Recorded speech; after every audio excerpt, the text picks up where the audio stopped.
স্বাগত বিরতিহীন সংবাদ দুপুরে আপনাদের সাথে আছে জাহিদুল বাশার এবং আমি ফারহানা লোপা। শুরুতেই জানাবো শিরোনাম। পর্যাপ্ত মজুদ থাকলেও বেড়েছে পেঁয়াজের দাম, অসাধু ব্যবসায়ীদের কারসাজি বলছেন বাণিজ্য মন্ত্রী।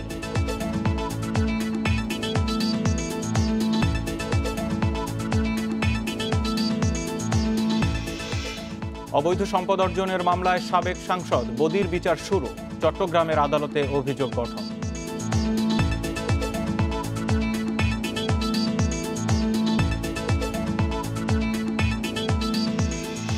একাদশ শ্রেণীতে ভর্তি শুরু, চলবে 17 সেপ্টেম্বর পর্যন্ত। অনলাইনে ক্লাস শুরু অক্টোবরের প্রথম সপ্তাহে।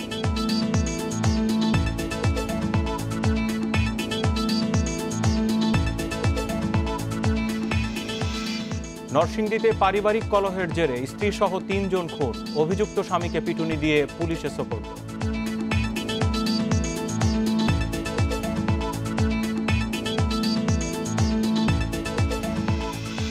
করোনায় বেড়েছে ওয়ান টাইম প্লাস্টিক পাত্রের ব্যবহার, এক ঝুঁকি এড়াতে নতুন ঝুঁকিতে মানুষ, বলছেন বিশেষজ্ঞরা।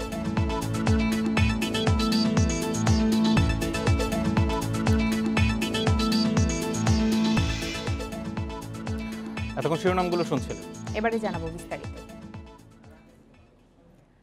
বাজারে পেঁয়াজের কমতি নেই, রয়েছে পর্যাপ্ত মজুদ, তারপরও হু হু করে বাড়ছে দাম। খুচরা বাজারে 15 দিনে বেড়েছে 35 থেকে 40 টাকা পর্যন্ত। ব্যবসায়ীদের দাবি, ভারতের বাজারে দাম বাড়ার প্রভাব পড়েছে, তবে বাণিজ্যমন্ত্রী বলছেন এসব অসাধু ব্যবসায়ীদের কারসাজি। রাজধানীর কারওয়ান বাজার, আড়তে পেঁয়াজের কোনো কমতি নেই। দেশি কি বিদেশি, সব পেঁয়াজেরই দাম ঊর্ধ্বমুখী, অথচ কারণ জানা নেই কারো। খোরা যুক্তি দেখাচ্ছেন আড়তদাররা, বলছেন ভারতে পেঁয়াজের দাম বাড়ায় দেশের বাজারে এই অবস্থা। মানে ইন্ডিয়ান মনে করেন যে দাম 40 হলে এটা 50-55 হবে, ইন্ডিয়ান আছে 10-15 টাকা বেশি থাকে সবসময় দেশি পেঁয়াজ। 50-60 টাকা করে কাঁচার সময় ছিল 4 মাস আগে, এক মনে 15 কেজি গাইটে গেছে, 25 কেজি আছে। তাহলে আর যারা এই পিসে রাহি করছে 2000 টাকা 1800 টাকা মন, এখন যদি ওরা যদি 2400-2500 টাকা মন বেচে তাহলে ওকে চালান বাঁচবি। মোহাম্মদপুর কাঁচা বাজার, 55 টাকায় কেনা দেশি পেঁয়াজ বিক্রি হচ্ছে 65 থেকে 70 টাকায়। আড়তে পর্যাপ্ত পেঁয়াজ থাকলেও ক্ষুদ্র ব্যবসায়ীদের বেশি দামে পেঁয়াজ কিনতে হচ্ছে। ইন্ডিয়ায় পেঁয়াজের দাম বাড়াছে, পরের দিন এই দেশিটাও বেড়ে গেছে। 1 কেজিতে 20 টাকা, 45 টাকা 44 টাকা যেই পেঁয়াজ কিনে আনতাম, এই পেঁয়াজ কিনে আনছিল 60 টাকা 58 টাকা। আরতে পেঁয়াজের আমদানি আছে, আর তো কোনো পেঁয়াজের ঘাটতি নেই। তারপর আড়তে দাম বেশি কি? হ্যাঁ, তারপর আরতে দাম বেশি। বাণিজ্যমন্ত্রী বলছেন পেঁয়াজের দাম বাড়াচ্ছে সিন্ডিকেট। বাজার নিয়ন্ত্রণে তদারকি বাড়ানোর ঘোষণা দিয়েছেন তিনি। আমার মনে হয় বেশি কারণ একটা সুযোগ নিয়েছে।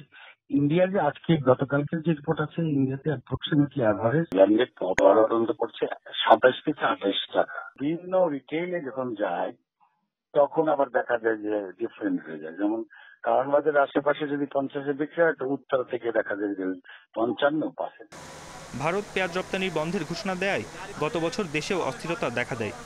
1 কেজি দেশি পেঁয়াজের দাম গিয়ে ঠেকে 300 টাকায়। এবার যেন এমন পরিস্থিতি তৈরি না হয়, তাই আগেভাগে ব্যবস্থা নেওয়ার আহ্বান ভোক্তাদের। বন ইবনে কামাল, ইন্ডিপেন্ডেন্ট নিউজ, ঢাকা। বাজার নিয়ন্ত্রণে ঢাকা সহ সারা দেশে 30 টাকা কেজিতে পেঁয়াজ বিক্রি করছে টিসিবি। প্রতি সপ্তাহে শুক্র ও শনিবার ছাড়া 1 অক্টোবর পর্যন্ত চলবে এই কার্যক্রম। টিসিবির ট্রাক থেকে এক ক্রেতা সর্বোচ্চ 2 কেজি পেঁয়াজ কিনতে পারবেন। কদিন ধরে রাজধানীর বাজারে চড়া দামে বিক্রি হচ্ছিল পেঁয়াজ। সে সংকট মোকাবিলায় 30 টাকা কেজিতে ঢাকা সহ দেশের নানা জায়গায় 275টি ভ্রাম্যমাণ ট্রাকে পেঁয়াজ বিক্রি করা হবে। পাশাপাশি 80 টাকা লিটারে সয়াবিন তেল, 50 টাকা কেজিতে মসুর ডাল ও চিনিও কেনা যাবে।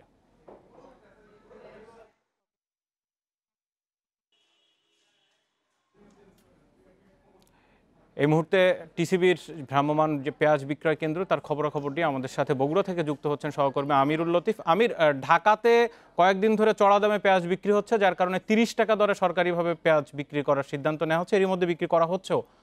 বগুড়ার বাজারে এই মুহূর্তে পেঁয়াজের দাম কত, আর আজকের যে টিসিবির পেঁয়াজ বিক্রির কার্যক্রম, এই সম্পর্কে বগুড়া সহ উত্তরবঙ্গের পরিস্থিতি জানাবেন।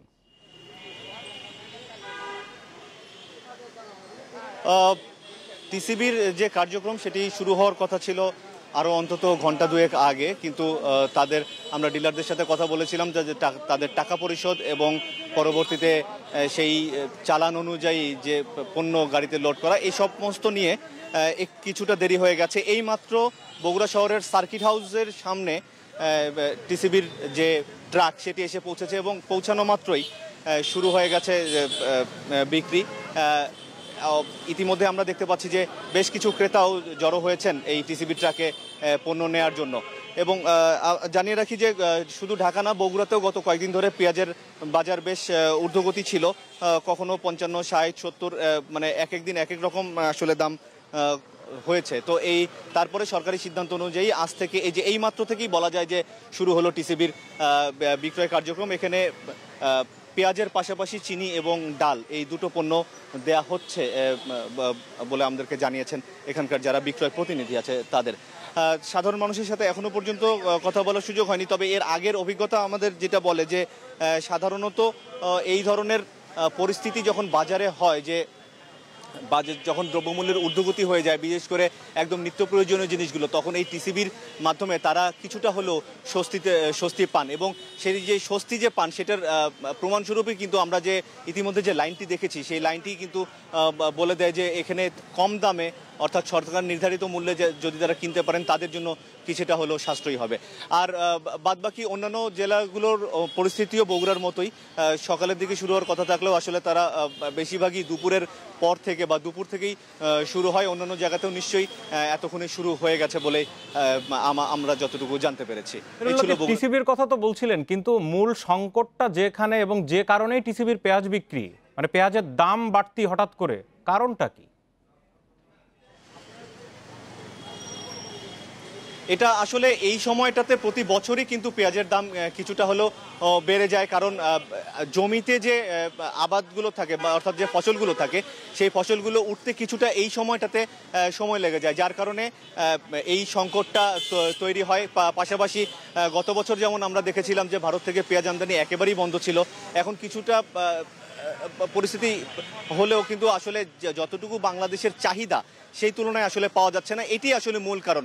যদিও ক্রেতারা বা ভোক্তারাও এক্ষেত্রে সিন্ডিকেটকে দায়ী করছে যে এই সিন্ডিকেটটা আসলে এই সময় বুঝে তারা দাম বাড়িয়ে দেয় এবং ভোক্তা সাধারণের জন্য যে অসুবিধা সেটি তৈরি করে। কিন্তু ব্যবসায়ীদের কথা হচ্ছে যে তারা আসলে পণ্য পান না দেখেই এই সময় দামটা বেড়ে যায়। কিন্তু এখানে ঢাকাতে বিভিন্ন বা চট্টগ্রামের খাতুনগঞ্জে বড় বাজারগুলো ঘুরে যেটি দেখা যাচ্ছে যে আড়তদার যারা রয়েছেন তাদের কাছে কিন্তু খুব বেশি পেঁয়াজের সংকট দেখেছেন বলে গণমাধ্যমগুলো বলছে না। একই সাথে ক্রেতাদেরও অভিযোগ যে এটি সিন্ডিকেট করে বাড়ানো হয়েছে। আপনি সরেজমিনে যা দেখেছেন, বগুড়ার আড়তদারদের পরিস্থিতি কি?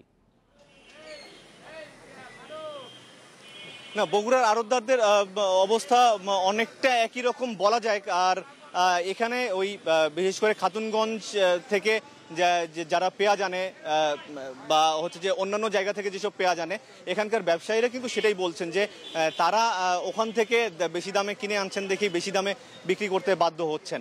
আর এই উত্তরাঞ্চলের বড় সরবরাহ কিন্তু আসে পাবনা থেকে। পাবনা হচ্ছে পেঁয়াজের একটি বড় আবাদের জায়গা, তো সেখানে এখনো দেশি পেঁয়াজটি না ওঠার কারণে এই সংকটটা তৈরি হয়েছে, এরকমটাও বলছেন ব্যবসায়ীরা। তো এবার গত বছরের কথা মাথায় রেখে যদি চাষিরা কিছু আগাম পেঁয়াজ তুলে ফেলতে পারে তাহলে এই সংকটটা কিছুটা হলেও নিরসন হবে। আপনাকে অনেক ধন্যবাদ। থাকুন আপনি আমাদের সাথে। ঢাকাতেও বগুড়ার মতোই সকাল থেকে টিসিবির ভ্রাম্যমাণ ট্রাকে পেঁয়াজ বিক্রি হচ্ছে, সেই খবর নিয়ে আমাদের সাথে রয়েছেন সহকর্মী শাহিদ আহমেদ, প্রেস ক্লাব এলাকায় রয়েছেন। শাহিদ, সকাল থেকে আপনি একেবারে টিসিবির যেই গুদাম সেই গুদাম থেকে শুরু করে বিভিন্ন এলাকা ঘুরে বেরিয়েছেন। মানুষের আগ্রহ কেমন, আর মানুষ কতটা জানে আসলে 30 টাকায় পেঁয়াজ পাওয়া যাচ্ছে সরকারিভাবে? দেখুন, আপনি সকাল 10টার দিকে আমি রাজধানীর যে ট্রেডিং কর্পোরেশন বাংলাদেশ টিসিবি যে কেন্দ্রীয় গুদাম সেখানে গিয়েছিলাম। 10টার পরে মূলত ওরা ট্রাকে পেঁয়াজের বস্তাগুলো উঠিয়ে তারপরে নির্দিষ্ট জায়গায় রাজধানীর যেসব পয়েন্টে বিক্রি হবে সেখানে যাচ্ছে। তার মধ্যে অন্যতম একটা পয়েন্ট আছে রাজধানীর প্রেস ক্লাব। প্রেস ক্লাবটা ঠিক না, তা ওখানে গাড়ির অনেক ভিড় থাকার কারণে ট্রাকটা অন্যদিকে সরিয়ে আছে। রেল ভবনের সামনে আমি আছি এই মুহূর্তে। যদি আমি আপনাকে দেখাই সেক্ষেত্রে দেখবেন যে যেহেতু আজ কর্মদিবস এবং এখন দুপুর সময়, সেক্ষেত্রে ক্রেতা সাধারণের ভিড়টা তুলনামূলক একটু কম, কারণ সকালের দিকে দীর্ঘ লাইন দেখেছি। কারণ মানুষ সবাই কিন্তু জানছে যে সংবাদ মাধ্যমে বা একজনের মাধ্যমে আরেকজনের কাছ থেকে যে ট্রেডিং কর্পোরেশন বাংলাদেশ 30 টাকা কেজিতে পেঁয়াজ বিক্রি করবে, যেহেতু আপনি জানেন গত বছর একটা অস্বস্তিকর পরিবেশ সৃষ্টি হয়েছিল এবং যাতে এবছর সেটা না হয়, এখন কিন্তু রাজধানীর খুচরা বাজারে কিন্তু পেঁয়াজ 60 থেকে 70 টাকা কেজিতে বিক্রি হচ্ছে। আর ট্রেডিং কর্পোরেশন বাংলাদেশে টিসিবি 30 টাকা কেজিতে বিক্রি করছে, প্রতি গ্রাহক জন প্রতি 2 কেজি করে কিনতে পারবে। এবং এই যে পেঁয়াজটা ভারতীয় আমদানি যে পেঁয়াজটা, সেই পেঁয়াজটা তারা এখানে বিক্রি করছে এবং রাজধানী সহ বেশ অনেকগুলো জায়গায় তারা খোলা, এবং খামারবাড়িতে আমি দেখেছি, কারণ বাজার দেখছি, সেখানেও কিন্তু সকাল থেকে ভিড় ছিল। যদিও এখন মানুষ যা কেনার সকাল থেকে কিনে নিয়ে গেছে এবং দুপুর বলে একটু ক্রেতার সাধারণ কম। শুধু পেঁয়াজ না, পাশাপাশি 80 টাকা লিটারে তেল বিক্রি করছে, যেটা বিভিন্ন ভালো ব্র্যান্ডের তেল বিক্রি করছে, এবং মসুর ডাল সেটা 50 টাকা কেজিতে বিক্রি করছে, এবং চিনি সেটাও 50 টাকা কেজিতে, এবং চিনি মসুর ডাল 2 কেজি করে জন প্রতি নিতে হবে, এবং তেল কিন্তু 5 লিটারের 1 বোতল একজন গ্রাহক নিতে পারবে। আর এই বিষয়ে আমি ক্রেতাদের সাথে কথা হয়েছিল, তারা কিনছেন, তারা যেটা বলছে যে এমনি করোনার সময় আর্থিকভাবে একটু নাজুক অবস্থা রয়েছে, সেক্ষেত্রে এই পেঁয়াজের বিক্রিটা তাদের জন্য একটু সুফল বয়ে আনবে, এবং তারা বলছে যে যাতে এই বিক্রি কার্যক্রমটা আরও বেশি দীর্ঘায়িত করুক, এবং শুধুমাত্র যে শুধু ঢাকাতে না, ঢাকার বাইরেও যাতে প্রত্যন্ত অঞ্চলে এটা ছড়িয়ে নিতে পারলে মানুষের জন্য উপকৃত হবে। এবং এই বিষয়ে গতকালকে আমার বাণিজ্য মন্ত্রী টিপু মন্ত্রীর সাথে কথা হয়েছিল, তিনি যেটা বলেছেন যে টিসিবি 30 টাকা কেজিতে পেঁয়াজ তারা সাড়া পাচ্ছে, এবং তারা আশা করছে যে এই বিষয়টা তারা আরও বেশি, এবং তারা পর্যালোচনা করছে ঢাকার বাইরে এবং উপজেলা পর্যায়ে এই ট্রাক কার্যক্রমটা ছড়িয়ে নেওয়ার জন্য। পাশাপাশি তারা চেষ্টা করছে, যেহেতু মিয়ানমার থেকে এখন পর্যন্ত আমদানিটা সেভাবে হচ্ছে না, কারণ করোনার জন্য ব্যবসায়ীরা ওই পাশে গেলেও, ওই দেশে গেলেও তো 14 দিনের কোয়ারেন্টাইনে থাকতে হচ্ছে, বাংলাদেশে আসলে 14 দিনের কোয়ারেন্টাইনে থাকতে হচ্ছে। এই জন্য মিয়ানমার থেকে আমদানিটা এই মুহূর্তে কমেছে। তবে ভারত থেকে আসছে, ভারতের দাম বেশির জন্য এটা হচ্ছে। তবে বাণিজ্য মন্ত্রী বলছেন তারা চেষ্টা করছে মিশর সহ অন্যান্য দেশ থেকে, তুরস্ক, গত বছর যেমন তুরস্ক মিশর থেকে পেঁয়াজ এনেছিল, এবারও তারা বিকল্প বাজারের চেষ্টা করছে, শুধু ভারতের উপর নির্ভরশীল না হয়, এবং তারা আলোচনা করছে, আশা করছে টেকনাফ বন্দর থেকেও মিয়ানমার থেকেও পেঁয়াজ চলে আসবে। যদি সামগ্রিকভাবে বলা যায় যে প্রথম দিন ক্রেতা সাধারণের উপস্থিতি বেশ ভালো এবং আগ্রহ বেশ ভালো। আগামী দিনগুলোতে এমনটা প্রত্যাশা করছে যারা ট্রেডিং কর্পোরেশন বাংলাদেশ টিসিবি সংশ্লিষ্টরা। মূলত এই ছিল রাজধানী খোলা বাজারে টিসিবির পেঁয়াজ বিক্রি থেকে সর্বশেষ। এদিকে চট্টগ্রামেও শুরু হয়েছে টিসিবির পেঁয়াজ বিক্রি কার্যক্রম। শহরের 15টি পয়েন্টে 10টি ট্রাকে করে পেঁয়াজ বিক্রি হচ্ছে। প্রতি ট্রাকে 2 টন করে প্রতিদিন নগরীতে 20 টন পেঁয়াজ বিক্রি করবে টিসিবি। এ বিষয়ে আরও বিস্তারিত জানাতে চট্টগ্রাম থেকে যোগ দিয়েছেন সহকর্মী আহসান রিটন। রিটন, বগুড়ায় যেমন কিছুক্ষণ আগে টিসিবির পণ্য বিক্রি শুরু হয়েছে, বিশেষ করে পেঁয়াজ, ঢাকাতে কিন্তু প্রায় শেষের পথে বিক্রি আজকের। চট্টগ্রামে টিসিবির পেঁয়াজ ঠিক কখন বিক্রি শুরু হয়েছে, এবং পেঁয়াজের সবচেয়ে বড় পাইকারি বাজার খাতুনগঞ্জে টিসিবির পেঁয়াজ বিক্রির ফলে কোনো ধরনের দামে প্রভাব পড়েছে কিনা?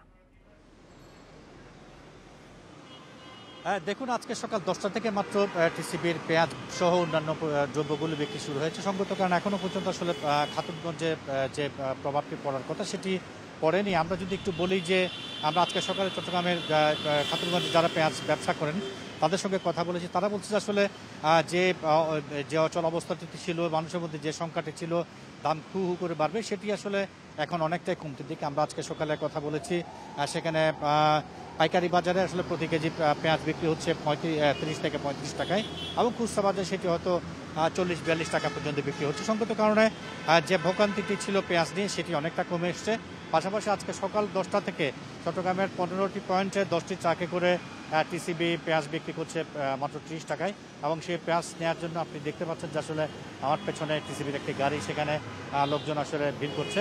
তারা তাদের কাঙ্ক্ষিত পেঁয়াজের পাশাপাশি এখানে ডাল, তেল সহ অন্যান্য যে সামগ্রীগুলো রয়েছে সেগুলো তারা আসলে সংগ্রহ করছেন। আমরা টিসিবির যারা কর্মকর্তারা আছেন চট্টগ্রামে তাদের সাথে কথা বলেছি, তারা বলছে যে আসলে আগামী 1 তারিখ পর্যন্ত চট্টগ্রামের অন্তত 15টি পয়েন্টে 10টি ট্রাকের মাধ্যমে তাদের যে পণ্য বিক্রি সেটি আসলে চলবে, এবং যতক্ষণ পর্যন্ত মানুষের চাহিদা থাকবে তারা সরকারি ছুটি ব্যতীত যে অন্যান্য দিনগুলো রয়েছে। বলছিলেন যে আজ খাতুনগঞ্জে এবং পাইকারি বাজারে স্থানীয়ভাবে কিন্তু পেঁয়াজের দাম কমে গেছে, তাহলে গত কয়েকদিন যে বেশি দামে পেঁয়াজ বিক্রি হলো এর কারণ হিসাবে আড়তদাররা বা বিক্রেতারা কি বলছেন?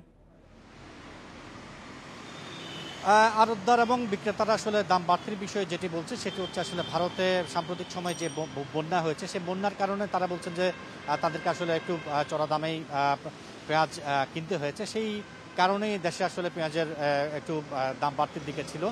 যেহেতু সেই অচল অবস্থা কেটে গেছে, এখন বাজারে প্রচুর পরিমাণে পেঁয়াজ মজুদ আছে, সঙ্গত কারণে প্রতিনিয়ত এখন পেঁয়াজের দাম আসলে কমতির দিকে।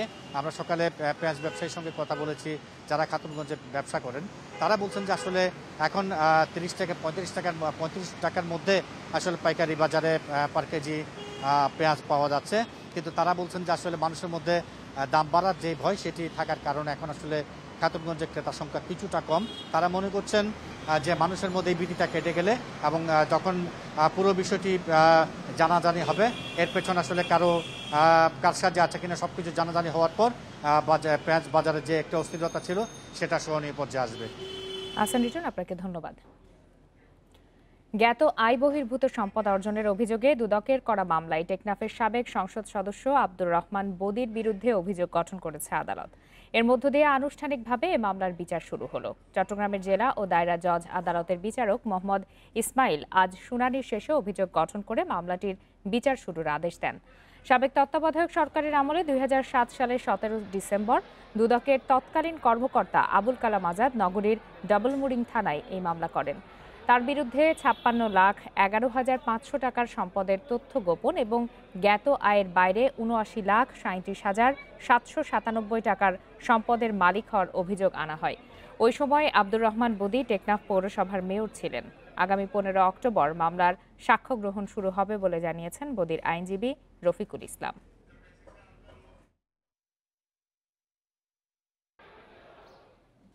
দুর্নীতির আলাদা দুটি মামলায় স্বাস্থ্য অধিদপ্তরের আলোচিত কর্মচারী আফজাল হোসেনকে 14 দিনের রিমান্ডে দিয়েছে দুর্নীতি দমন কমিশন।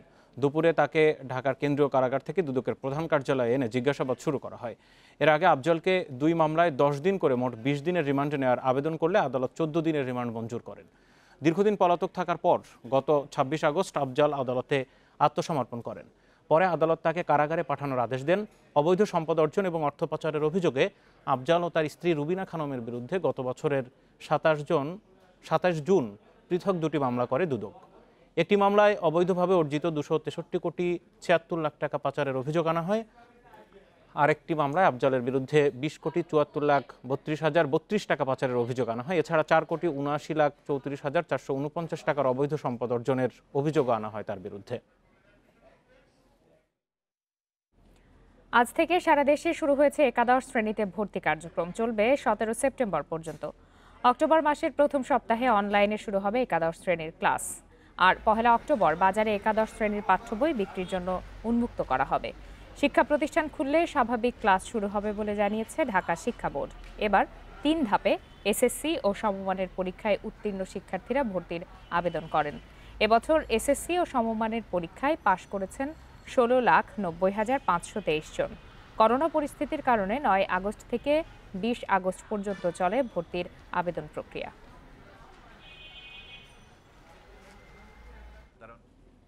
এ বিষয়ে আরো জানাতে এবারে রাজশাহী ও টাঙ্গাইল থেকে যোগ দিয়েছেন সহকর্মীরা। প্রথমে চলে যাচ্ছি রাজশাহীতে, সহকর্মী মাইনুল হাসান আছেন সেখানে। মাইনুল, একাদশ শ্রেণীতে ভর্তিচ্ছু শিক্ষার্থীদের ভিড় কেমন দেখছেন এবং সবাই কি তাদের পছন্দের শিক্ষা প্রতিষ্ঠান পেয়েছেন কিনা, এ বিষয়ে তারা কি বলছেন? আসলে সারা দেশের মতো আজকে থেকে রাজশাহীতেও অনলাইনে যে ভর্তি কার্যক্রম সেটি শুরু হয়েছে এবং শিক্ষার্থীরা তাদের আবেদনে 5 থেকে 10টি তাদের পছন্দের কলেজ তারা সেখানে অন্তর্ভুক্ত করতে পারছেন। তবে শিক্ষার্থীরা বলছেন বা যারা শিক্ষা সংশ্লিষ্ট আছে তারা বলছেন প্রত্যেক শিক্ষার্থী কিন্তু তাদের পছন্দ মতো যে কলেজগুলোর তারা দেওয়ার চেষ্টা করছেন, হয়তো তারা পাচ্ছে না। কেননা শুধু জিপিএ 5 পেলেই যে ভালো কলেজে ভর্তি হওয়ার সুযোগ রয়েছে এই বিষয়টি কিন্তু আমাদেরকে জানিয়েছেন যে শিক্ষা কর্মকর্তারা, যে এইটি শিক্ষার্থীদের মধ্যে যে মানসিকতা আছে এইটি কিন্তু ঠিক নয়। কারণ অনেকেই তারা চাচ্ছে যে মূলত রাজশাহী নগরীর কথা যদি বলি, রাজশাহী নগরীতে Rajshahi college, city college, new degree college, মহিলা কলেজ সব বিভিন্ন যে কলেজগুলো আছে ভালো মানের কলেজ, সেগুলোতে ভর্তির জন্য তালিকা অনেকেই দিচ্ছেন, কিন্তু সেগুলো তাদের ফলাফলের যে বিষয়টি সেইটির কারণে অনেকে পাচ্ছে না। তো সকাল থেকেই রাজশাহীর যেসব অনলাইনে কলেজের আশপাশে যেসব অনলাইনের দোকানগুলো আছে সেগুলোতে শিক্ষার্থীরা তাদের ফর্ম পূরণ করছে এবং কলেজ ভর্তির ক্ষেত্রে 3 থেকে 5,000 টাকা প্রকারভেদে তাদের খরচ হচ্ছে। রাজশাহী কলেজের চিত্র যদি আমি বলি, তো রাজশাহী কলেজে মোট 470টি এখানে আসন আছে, এর মধ্যে 25টি আসন কোটায় সেখানে রাখা হচ্ছে। আমি কিছুক্ষণ আগে রাজশাহী কলেজের অধ্যক্ষ প্রফেসর হবিবুর রহমানের সাথে কথা বলেছি। তিনি বলছেন যে সকল শিক্ষার্থীদের ভর্তি প্রক্রিয়ায় কিন্তু এবার অনলাইনে হচ্ছে, তবে কোটায় যারা আছে তাদের তারা যে কোটার ভিত্তিতে আবেদন করছে, তাদের কোটার যে প্রমাণপত্র সেইটি কলেজে দেখানোর পর তারা সেইটি নিয়ে যাওয়ার পর তাদেরকেও কিন্তু অনলাইনে আবেদন করতে হচ্ছে। তো এই অনলাইনে আবেদনের ক্ষেত্রে যারা অনলাইনে আবেদন করছেন তাদের সাথে আমরা কথা বলছি, তারা বলছেন যে যেহেতু আজকে শুরুর দিনে যে সার্ভারে তা অনেক চাপ তারা বেশি বলছে, এবং সেক্ষেত্রে বিভিন্ন ফর্ম পূরণ করার পর যে বিভিন্ন ধাপ পার হতে হয়, এক ধাপ থেকে আরেক ধাপে যেতে তাদের বেশ সময় লাগছে, এবং সর্বশেষ ধাপ যেটি যে কনফার্মেশন যে তাদের যে বিষয়টি তাদের যে পিডিএফ ফাইলে আসে সেইটিও পেতে তাদের একটু জটিলতা দেখা দিচ্ছে। তবে অনলাইনে কার্যক্রম শুরু হয়েছে এবং এইটি আগামী 16 সেপ্টেম্বর পর্যন্ত চলবে। মানুল, আপনি আমাদের সাথেই থাকুন। এবারে চলে যাচ্ছে টাঙ্গাইলে, সেখানে আছেন সহকর্মী মামুনুর রহমান। মামুন, আপনি তো রাজশাহীর খবর শুনছিলেন, টাঙ্গাইলে ভর্তি কার্যক্রম কেমন চলছে? সেখানে সার্ভারে কোনো ধরনের সমস্যার সম্মুখীন হচ্ছেন কিনা শিক্ষার্থীরা?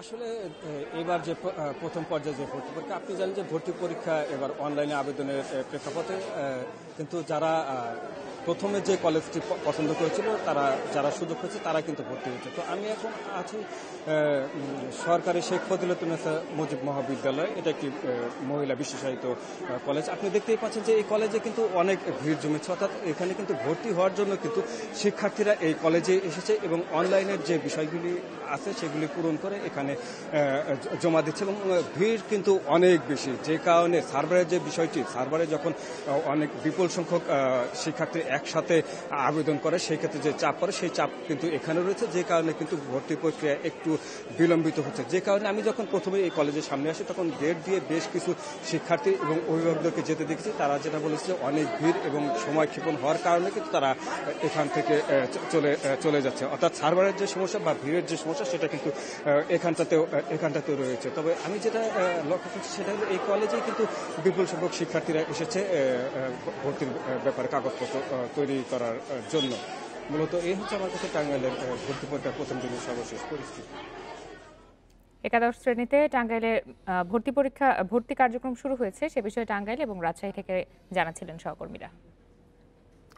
মুন্সিগঞ্জের শিমুলিয়া ফেরিঘাট এলাকায় দ্বিতীয় দিনের মতো অব্যাহত রয়েছে পদ্মার ভাঙন।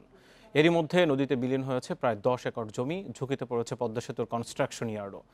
নদীতে বিলীন হয়েছে বেশ কয়েকটি বসত বাড়ি। পদ্মা সেতুর কনস্ট্রাকশন এলাকার পূর্ব পাশের দেয়াল ঘেঁষে গড়ে ওঠা আরও কিছু বসত বাড়ি হুমকির মুখে পড়ায় তারাও বাড়িঘর ভেঙে সরিয়ে নিচ্ছেন। ভাঙন ঠেকাতে 3 নম্বর ফেরিঘাটে বালু ভর্তি জিও ব্যাগ ফেলা হচ্ছে। 10,000 ব্যাগ ফেলা হবে বলে জানিয়েছেন বিআইডব্লিউটি এর স্থানীয় কর্মকর্তারা। এদিকে নাব্য সংকটের কারণে 9 দিন বন্ধ থাকার পর গতকাল ফেরি চলাচল শুরু হলেও আজ দুপুর থেকে আবারও পারাপার বন্ধ।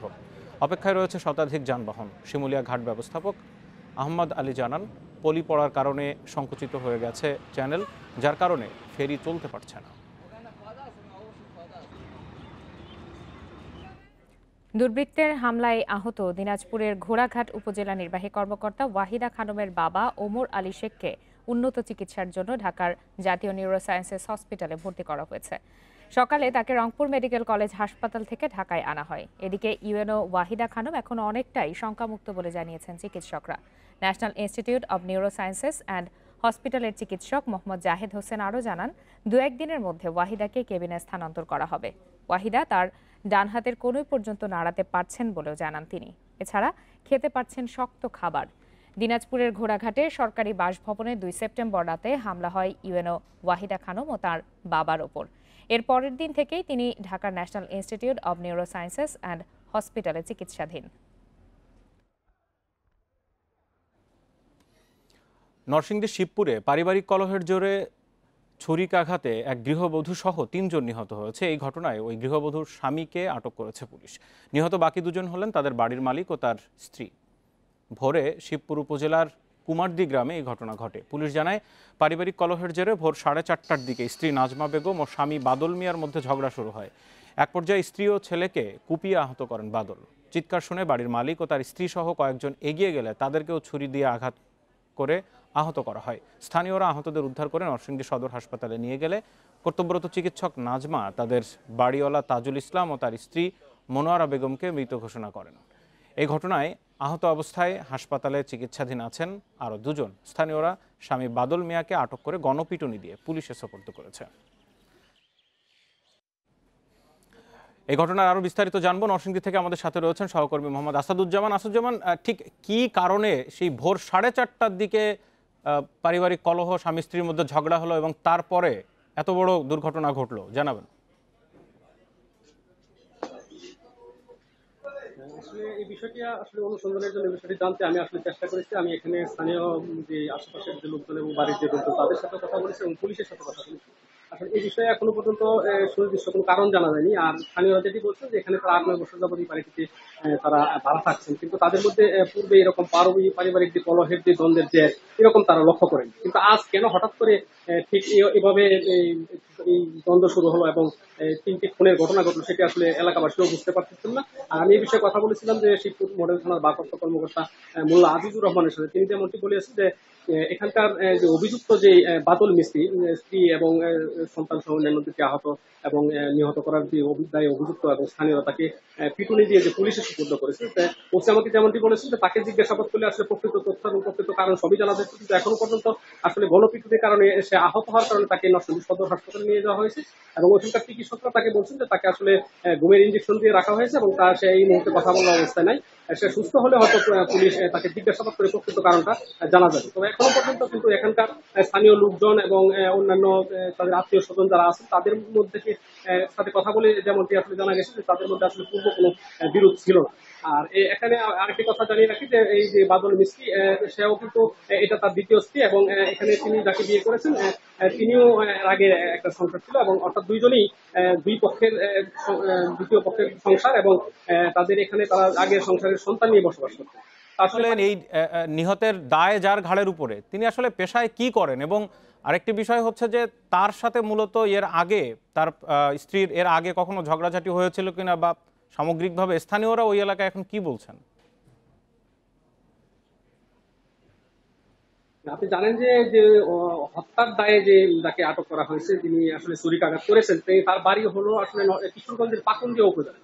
তিনি এই শিবপুর উপজেলায় 8-9 বছর যাবত বসবাস করেন এবং সেই বসবাসের সুবাদে কিন্তু এখানকার শিবপুর উপজেলার যে দুলালপুর ইউনিয়নে তিনি বিয়ে করেন, যে নিহত নাজমা আক্তার। এই নাজমা আক্তারকে বিয়ে করেছেন এবং নাজমা আক্তার কিন্তু স্বামী পরিত্যক্তা এবং তার 2টি ছেলে সন্তান রয়েছে। 2টি ছেলে সন্তান সহ তিনি এখানে যে এই বাদল মিস্ত্রির সাথে বিয়ে বন্ধনে আবদ্ধ হয়ে এই বাড়িতে ভাড়ায় বসবাস করছেন।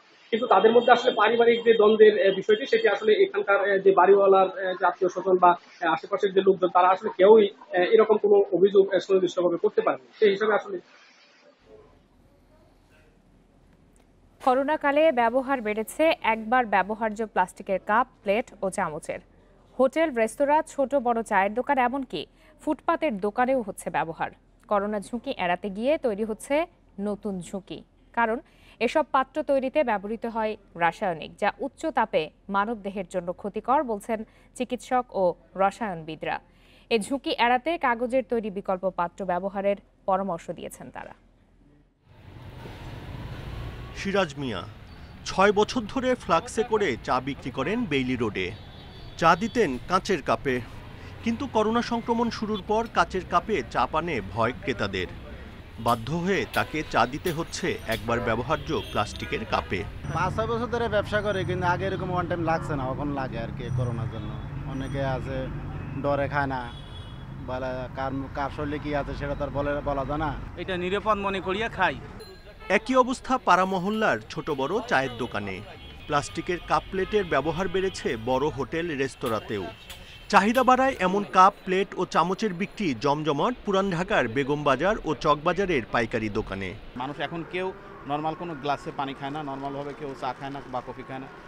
সব জায়গাতেই এখন হলো এই ওয়ান টাইমের উপরেই এটা প্রভাব বিস্তার করছে। বেসরকারি সংস্থা environment and social development organization ESDO গবেষণা বলছে, গত বছরের চেয়ে এসব পাত্রের ব্যবহার বেড়েছে 3 গুণ। একটা রিফ্লেকশন আমরা দেখতে পাচ্ছি যে গত 4 মাসেই উৎপন্ন হয়েছে প্রায় 40,000 টন ওয়েস্ট, যেগুলো হচ্ছে এই কাপ থেকে, প্লেট থেকে এবং এই ওয়ান টাইম চামচ থেকে। রসায়নবিদরা বলছেন, এসব পাত্র তৈরিতে ব্যবহার হয় থ্যালাস ও বিসফেনল এ নামক রাসায়নিক, যা মানবদেহে দীর্ঘমেয়াদী প্রভাব ফেলে বলে জানান চিকিৎসকেরা। হতে পারে ক্যান্সারও। প্লাস্টিক জাত এই সকল দ্রব্যে ব্যবহৃত বিভিন্ন ধরনের রাসায়নিক উপাদান গরম পানি অথবা গরম অবস্থায় মানবদেহে প্রবেশ করতে পারে। ধরনের আপনার হরমোন ডিসরাপশন করে বলে আমরা বলি হরমোন, সেই হরমোন ডিসরাপশনের জন্য অনেক ধরনের প্রবলেম হতে পারে, যেমন একটা বন্ধ্যাত্ব হতে পারে, ব্রেস্ট ক্যান্সার হতে পারে কিন্তু, বা আরও কিছু কার্সিনোজেন তৈরি হয় যেটা থেকে মেলের ক্ষেত্রেও পুরুষ মানুষদের ক্ষেত্রেও অন্য ধরনের ক্যান্সার হতে পারে। প্লাস্টিকের তৈরি এসব পাত্র ক্ষতিকর পরিবেশের জন্য। এগুলোতে ড্রেন ভরাট হয়ে তৈরি হচ্ছে জলাবদ্ধতা। Buddhadeb Kundu, independent news, Dhaka. স্বাস্থ্যবিধি মেনে এখনও সীমিত আকারে সাংগঠনিক কর্মকাণ্ড চালাচ্ছে আওয়ামী লীগ। তবে করোনার কারণে যেসব কাজ থেমেছিল সেগুলো দ্রুত শেষ করা হচ্ছে। এই পরিস্থিতিতে 15 সেপ্টেম্বরের মধ্যে ঢাকা মহানগর আর 4টি সহযোগী সংগঠন পূর্ণাঙ্গ কমিটির খসড়া জমা দিচ্ছে। সম্মেলনের প্রস্তুতিও নিচ্ছে 47 জেলা। করোনা সতর্কতায় 6 মাস বন্ধ ছিল সাংগঠনিক কর্মসূচি। 2 সেপ্টেম্বর স্বাস্থ্যবিধি মেনে কর্মকাণ্ড শুরুর নির্দেশনা দেন দলের সভাপতি শেখ হাসিনা। এরপর থেকে স্বাভাবিক হচ্ছে রাজনৈতিক কার্যালয়। 4টি সহযোগী সংগঠন খসড়া কমিটিও জমা দিয়েছে। সম্মেলনের প্রস্তুতি নিচ্ছেন জেলার নেতারা। ত্যাগী, সাহসী, দুঃসময়ের যারা নীতি আদর্শের সাথে কমিটির দীর্ঘদিন, সেই বিষয়টির দিকে নজর রেখেই তো কমিটি করার কথা বলা হয়েছে। সেই বিবেচনায় এগুলো কাজ করব এবং আমরা আশা করতেছি এই মাসের ভিতরে সেই কাজগুলোকে আমরা শেষ করতে পারব। তবে তাড়াহুড়ো করতে চায় না কেন্দ্রের নেতারা, কারণ শাহেদ ও পাপিয়া কাণ্ডের পর অনেক বেশি সতর্ক আওয়ামী লীগ। তাড়াহুড়া করে নির্দিষ্ট সময়ের মধ্যে একটা কমিটি ভেতরে যদি কোনো আগাছা প্রবেশ করার সুযোগ পায়, তার চাইতে বরং দুদিন দেরি হয়েও যদি একটা নিষ্ক্লুষ এবং একটা নির্ভেজাল কমিটি দাঁড় করানো যায়, অধিকতর পাওয়া হবে। এ মাসেই কার্যনির্বাহী কমিটির বৈঠক হওয়ার কথা রয়েছে, হতে পারে প্রেসিডিয়াম বৈঠকও। আলোচনা আসতে পারে আমাদের দেশের আভ্যন্তরীণ আইন শৃঙ্খলা পরিস্থিতি। দেশের আইন শৃঙ্খলা পরিস্থিতিকে নিয়ন্ত্রণে রাখার জন্য সরকার যা যা করার করছে এবং আগামীতে কঠোরভাবে সেটা পালন করে যাবে। দলের নেতা যদি এতে কোনো ধরনের ইনভলভ হয়, তাকে কাউকে কোনো ছাড় দেওয়া হবে না। নীতি নির্ধারকরা জানান, দলীয় কার্যক্রম শুরুর পাশাপাশি শুদ্ধি অভিযানও জোরদার করা হচ্ছে। আমাদের দলের কোনো নেতা ইজাজুর রহমান, ইন্ডিপেন্ডেন্ট নিউজ, ঢাকা। বঙ্গবন্ধু শেখ মুজিবুর রহমানের ছোট মেয়ে ও প্রধানমন্ত্রী শেখ হাসিনার ছোট বোন শেখ রেহানার জন্মদিন আজ। 1955 সালের 13 সেপ্টেম্বর গোপালগঞ্জের টুঙ্গিপাড়ায় জন্মগ্রহণ করেন তিনি। শেখ রেহানা কখনো ঘটা করে জন্মদিন পালন করেন না। তিনি সব সময় সাধারণ জীবনযাপনে অভ্যস্ত। 1977 সালে ঢাকা বিশ্ববিদ্যালয়ের অ্যাকাউন্টিং ও ইনফরমেশন সিস্টেমস বিভাগের অধ্যাপক ডক্টর শফিক আহমেদ সিদ্দিককে বিয়ে করেন তিনি। তাদের 3 সন্তান, ছেলে রাদওয়ান সিদ্দিক ববি, মেয়ে টিউলিপ সিদ্দিক ও আজমিনা সিদ্দিক রূপন্তী। টিউলিপ যুক্তরাজ্যের লেবার পার্টির এমপি।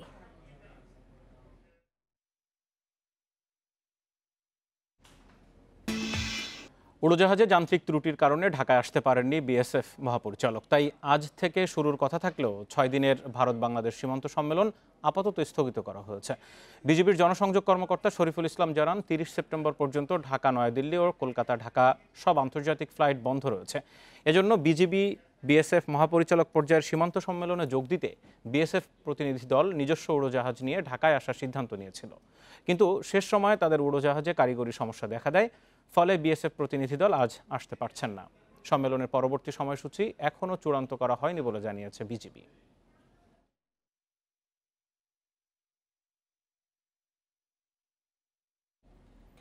ঢাকা চট্টগ্রাম মহাসড়কে ফেনীর মহিপালের গ্যাস লিকেজ মেরামতের কাজ চলছে।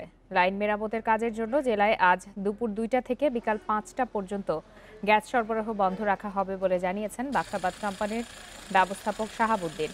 এর আগে ভোর থেকে ঢাকা চট্টগ্রাম মহাসড়কের মহিপালে কয়েকটি স্থানে খোঁড়াখুড়ি করে 7 ফুট মাটির নিচে গ্যাস পাইপের লিকেজ খুঁজে পায় বাখরাবাদ গ্যাস কর্তৃপক্ষ। পরে তারা জানান, গ্যাস লাইন মেরামতের জন্য ফেনী সদর, ফুলগাজী, পরশুরাম ও ছাগলনাইয়া উপজেলায় দুপুর 2টা থেকে 5টা পর্যন্ত গ্যাস লাইন বন্ধ থাকবে। এর আগে শনিবার ঘটনাস্থল পরিদর্শন করেন বাখরাবাদ গ্যাস ডিস্ট্রিবিউশন কোম্পানির ব্যবস্থাপনা পরিচালক শঙ্কর মজুমদার। এরপর সড়ক বিভাগের অনুমোদন পাওয়ার পর সকাল থেকে রাস্তা খোঁড়াখুড়ির কাজ শুরু করে বাখরাবাদ গ্যাস কর্তৃপক্ষ। গত শুক্রবার থেকে মহাসড়কের মহিপাল অংশের 100 মিটার এলাকার বিভিন্ন স্থানে গ্যাস লাইনের লিকেজ দিয়ে গ্যাস বের হতে দেখে জনমনে দুর্ঘটনার আতঙ্ক ছড়িয়ে পড়ে।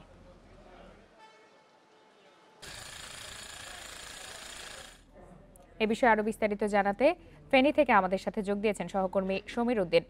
সমীর, লিকেজ মেরামতের কাজ কত দূর এগিয়েছে? বলা হচ্ছে যে বিকাল 5টার মধ্যে কাজ শেষ হবে। অগ্রগতি দেখে কি মনে হচ্ছে?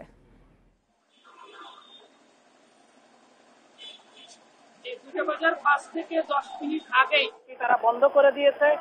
এখন তারা এই যেখানে লিকেজ ধরা পড়ছে সেই জায়গাটি তারা কিন্তু মেরামতের কাজ করছে। আপনি হয়তো আমার ক্যামেরা দেখতে পাচ্ছেন এই মুহূর্তে যে জায়গাটি লিকেজটা পড়ে আছে সেই জায়গাটি আসলে খুব রিস্কি ভাবে জয়েনিং দেওয়ার সম্ভাবনা খুব আসলে রিস্ক আছে, তবুও তারা অনেক রিস্ক মেনটেন করে কিন্তু সেখানে মেরামতের কাজ কিন্তু চলছে। এইখানে এই মেরামত কাজে যেহেতু দুর্ঘটনা না ঘটে সেই ক্ষেত্রে ফায়ার সার্ভিসের একটি ইউনিটকে এনে রাখা হয়েছে। এখানকার বাখাবাদ গ্যাস সিস্টেমের ঊর্ধ্বতন কর্মকর্তারা কিন্তু এখানে উপস্থিত হয়েছেন এবং এখানে উৎসুক জনতাও কিন্তু সেখানে ভিড় করছেন। আপনাকে বলে রাখি যে এখানে যে জায়গাটিতে আসলে গ্যাস সিস্টেমের লিকেজটা ধরা পড়েছে সেটার পাশে কিন্তু দুইটি বড় রেস্টুরেন্ট আছে।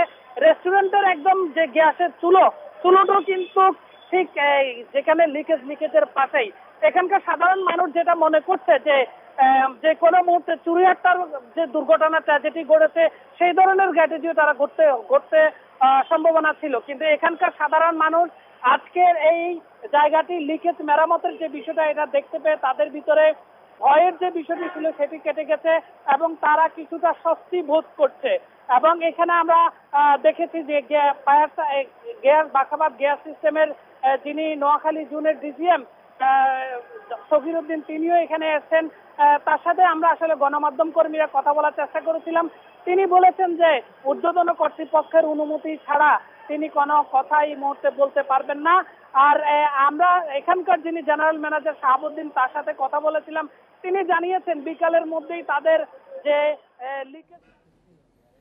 নারায়ণগঞ্জের মসজিদে বিস্ফোরণে দগ্ধ 5 জনের শারীরিক অবস্থার আগের চেয়ে কিছুটা উন্নতির দিকে, তবে তারা শঙ্কামুক্ত নন বলে জানিয়েছেন শেখ হাসিনা জাতীয় বার্ন ও প্লাস্টিক সার্জারি ইনস্টিটিউটের চিকিৎসক আবাসিক সার্জন ডাক্তার পার্থশঙ্কর পাল। সকালে হাসপাতালের বাইরে এসব তথ্য জানান তিনি। পার্থশঙ্কর পাল বলেন, দগ্ধ 5 জনের সবাই এখনও আইসিইউতে আছে। প্রত্যেকের শ্বাসনালী পুড়ে যাওয়ায় যে কোনো সময় অবস্থা খারাপের দিকে যেতে পারে বলেও জানান তিনি। সবাইকে দেয়া হচ্ছে অক্সিজেন সাপোর্ট। হাসপাতালের বাইরে সকাল থেকে অপেক্ষা করছেন দগ্ধ এই রোগীদের স্বজনরা। অনেকেই এখনও কাঁদছেন, করছেন আহাজারিও। নারায়ণগঞ্জের ফতুল্লার তল্লা মসজিদে বিস্ফোরণে অগ্নিদগ্ধ হন 37 মুসল্লি। পরে তাদের মধ্যে থেকে এখন পর্যন্ত মারা গেছেন 31 জন, আর একজন সুস্থ হয়ে বাড়ি ফিরেছেন। নারায়ণগঞ্জের মসজিদের ঘটনায় আমাদের এখানে তো 5 জন এখনো আছে এবং 5 জন আইসিইউতে আছে। কিছুটা ইমপ্রুভ করতেছে, কিন্তু যেহেতু শ্বাসনালী আসলে পুরো থাকে এই সমস্ত পেশেন্টগুলি অনেক সময় হঠাৎই খারাপ হয়ে যায়। আমরা তো চেষ্টা করতেছি যে 5 জনই যাতে আমাদের বাঁচার জন্য বাঁচে, আমরা হায়েস্ট চেষ্টা করতেছি। বিশ্বে করোনায় চিকিৎসা নিচ্ছেন 72,06,000 মানুষ। সব মিলিয়ে মোট আক্রান্তের সংখ্যা 2,89,00,000-এর বেশি। এ পর্যন্ত প্রাণহানি ছাড়িয়েছে 9,24,000। করোনায় বিশ্বে 24 ঘন্টায় মারা গেছেন প্রায় 5,000, এর মধ্যে 1,114 জনই ভারতে। এশিয়ার জনবহুল দেশ ভারতে প্রকোপ বাড়ছে করোনার। শনিবার ওয়ার্ল্ডোমিটারের হিসাবে নতুন 94,400 আক্রান্ত নিয়ে দেশটিতে আক্রান্তের সংখ্যা 47,51,000 ছাড়িয়েছে।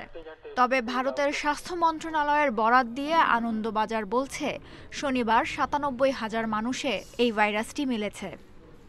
নতুন 1,114 জন নিয়ে ভারতে প্রাণহানি 78,000-এর বেশি। সেপ্টেম্বর মাসে এসে করোনার ভয়াবহতা কমেছে যুক্তরাষ্ট্র ও ব্রাজিলে। ব্রাজিলে একদিনে প্রাণ গেছে 8 শতাধিকের, যুক্তরাষ্ট্রে এই সংখ্যা 7 শতাধিক।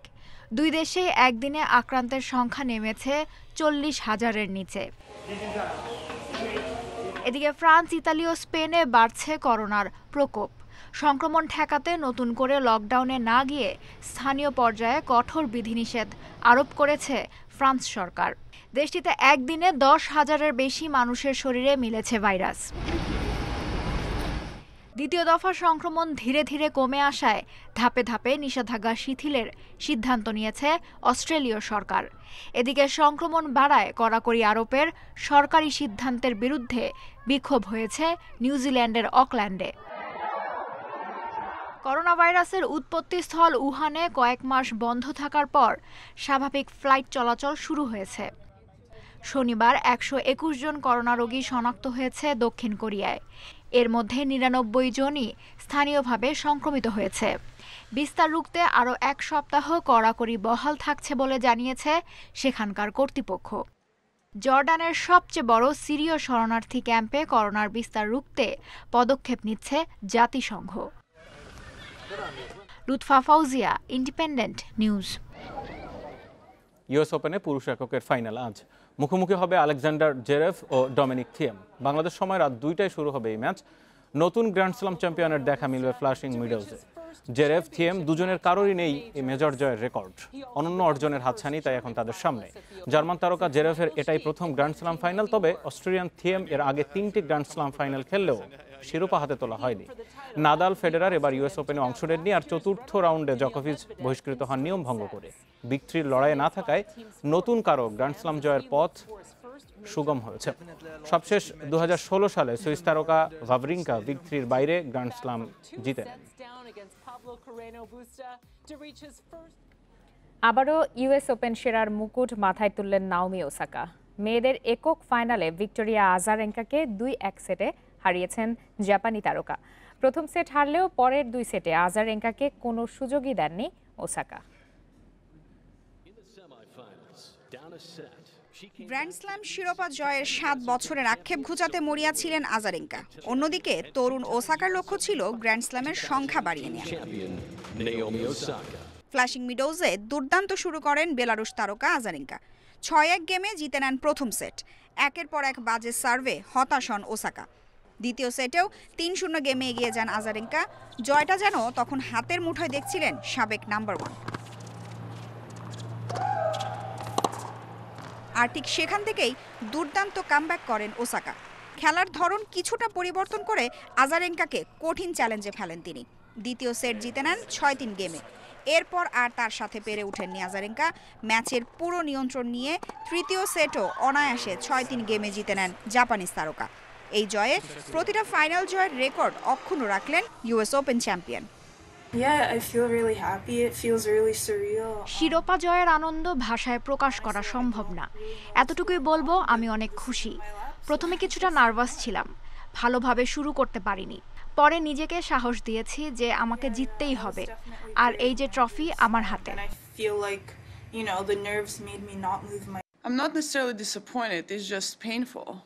আমি হতাশ না, তবে হেরে যাওয়া অবশ্যই কষ্টের।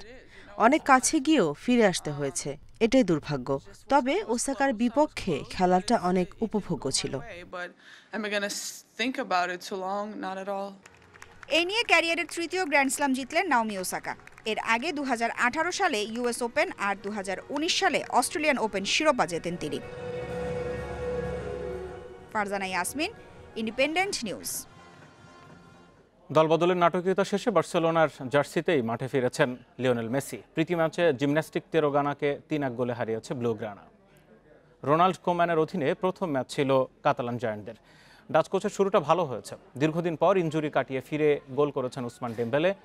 কুতিনিও, গ্রিজম্যানও স্কোর করেছেন, তবে গোলের দেখা পাননি মেসি। চ্যাম্পিয়ন্স লিগ থেকে ছিটকে পড়ার পর মেসির দলবদলের জোর গুঞ্জন তৈরি হয়েছিল। আর্জেন্টাইন তারকা নিজেও চেয়েছিলেন কাতালান ক্লাব ছেড়ে দিতে, তবে রিলিজ ক্লজের কারণে তা হয়ে ওঠেনি। চলতি মৌসুমে তাই বার্সাতেই থাকছেন মেসি।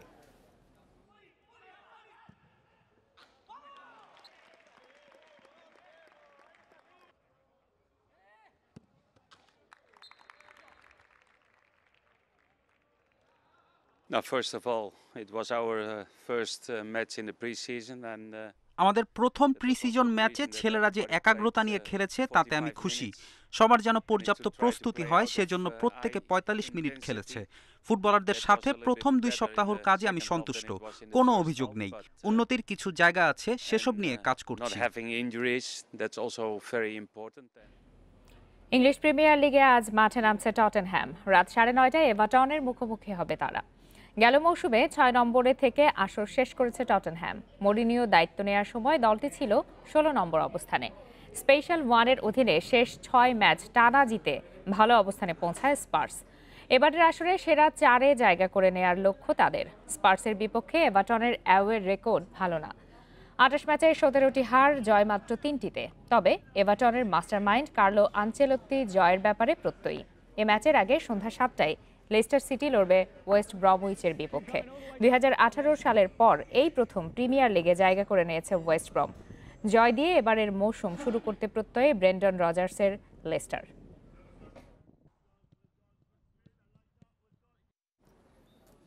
ফ্রেঞ্চ লিগ 1-এ আজ মার্শেইয়ের মুখোমুখি হবে পিএসজি। রাত 1টায় শুরু হবে ম্যাচটি। টানা চতুর্থ লিগ 1 শিরোপার মিশনের শুরুটা ভালো হয়নি ফ্রেঞ্চ জায়ান্টদের।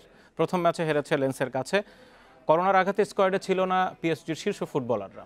হারের অন্যতম কারণ আসলে এটাই। কোভিড থেকে সুস্থ হয়ে ট্রেনিংয়ে ফিরেছেন নেইমার, ডি মারিয়ারা। তবে মার্শেইয়ের বিপক্ষে আজ মাঠে নামার সম্ভাবনা নেই তাদের। করোনা আক্রান্ত হয়ে এমবাপে, মার্কুনিয়াস, ইকার্দিও স্কোয়াডের বাইরে রয়েছেন। চলতি সপ্তাহে পূর্ণ শক্তির স্কোয়াড পাচ্ছে না তাই টুখেলের দল। জয় দিয়ে লিগ 1 শুরু করায় পিএসজির বিপক্ষে আত্মবিশ্বাসী মার্শেই।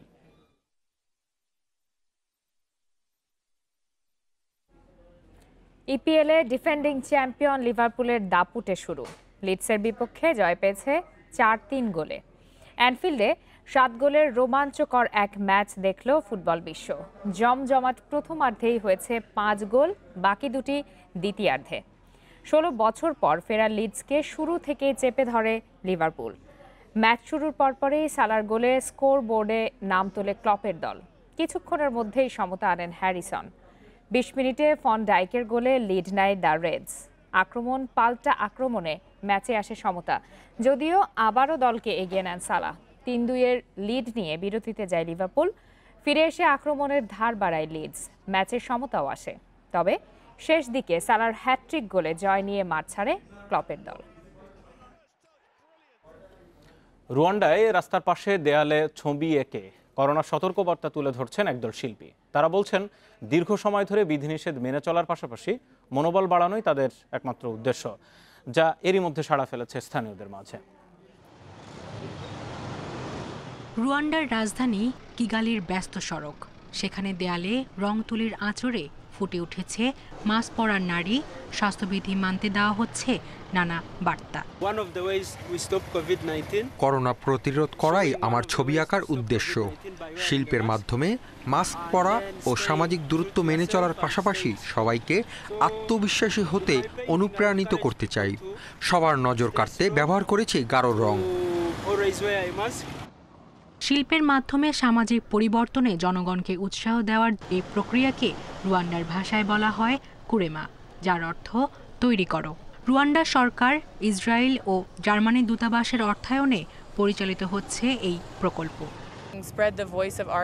আমাদের যা বলার তা শিল্পের মাধ্যমে তুলে ধরার চেষ্টা করেছি।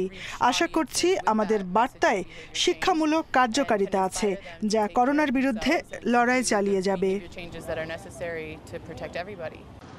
তাদের এই উদ্যোগ এরই মধ্যে সাড়া ফেলেছে স্থানীয়দের মাঝে।